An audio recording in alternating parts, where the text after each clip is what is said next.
Hello everyone, welcome back to a new mini blog. আজকে সকাল থেকে এত বৃষ্টি হচ্ছে যে ঘুম থেকে উঠতেই ইচ্ছা করছিল না। কিন্তু কি আর করব, উঠতে তো হবেই। উঠে তাই বসিয়ে দিলাম ২ কাপ চা। আর এই চা খেতে, খেতে দুজনে বসে গল্প করছিলাম। কিন্তু আসল সত্যিটা হলো দুজনেই ০.৫ ঘন্টা ফোন ঘাঁটতে, ঘাঁটতেই চা শেষ করেছি। তারপর ও চলে গেল জিমে আর আমি চলে এলাম রান্নাঘরে রান্না বসাতে। আর আজকের মেনু হলো বাগদা চিংড়ি, যেটা আমি কাঁচকলা আর আলু দিয়ে বানাচ্ছি হালকা করে। কারণ আজকে না একদম রিচ খেতে ইচ্ছা করছিল না দুপুরে।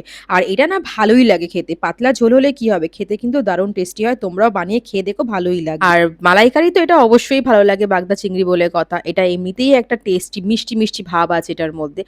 গলদা চিংড়ির থেকে আমার বাগদা চিংড়িটাই বেশি ফেভারিট এইজন্য। আর সাথে আজকে আরেকটা জিনিসও আছে, সেটা হলো কচুর শাক। এটাও কিন্তু আমার দারুণ লাগে। আর এটাও আমি চিংড়ি মাছ দিয়েই বানিয়েছিলাম। খাওয়া-দাওয়া শেষ করে ভেবেছিলাম আজকে ঘুমাবো না, দুজনে মিলে মুভি দেখব। তো সেটাই করছিলাম, কিন্তু আল্টিমেটলি ঘুমিয়েই পড়েছিলাম। আর এরকম একটা ওয়েদারে মন বলল ঘরে থাকা পাপ। তো কি আর, আমরা দুজনে বেরিয়ে পড়লাম বিকাল হতেই এদিকে ওদিকে একটু ঘুরতে। আজকে একটু বাইরে চা খেতে বড্ড ইচ্ছা করছিল মাটির ভারে, কিন্তু এত বৃষ্টি হচ্ছে যেটা সম্ভবই না। তাই বাড়ির কাছেই একটা ক্যাফেতে চলে আসি, নিয়ে নিই একটা কোল্ড কফি উইথ আইসক্রিম। আর ক্যাফেটা না বেশ অ্যাস্থেটিক টাইপের সাজানো। খুব ভালো লাগে আমার এখানে আসতে। আর ক্যাফেতে এসেছি যখন, শুধু কফি কি আর খাওয়া যায়? নিয়ে নিলাম হোয়াইট সস পাস্তা, আর সৌরভ নিয়ে নিল ক্লাব স্যান্ডউইচ। তো এইভাবেই খাওয়া-দাওয়া আর আলসেমির মধ্যে ভালোই কাটলো আজকের দিনটা। দেখা হচ্ছে নেক্সট ভ্লগে।